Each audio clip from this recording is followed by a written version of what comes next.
In this video, we are going to learn how to type the emoji inside the Vscode. First, we have to install the emojisense extension. So we go to the extension marketplace and then type emoji.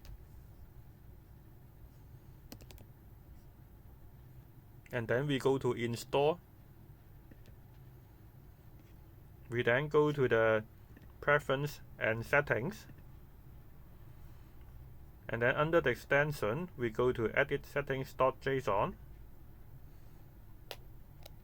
We paste the code which I will put inside the description of this video.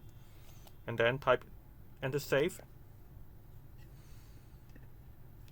Now when you go back to the index.js, now you can go to type some shit.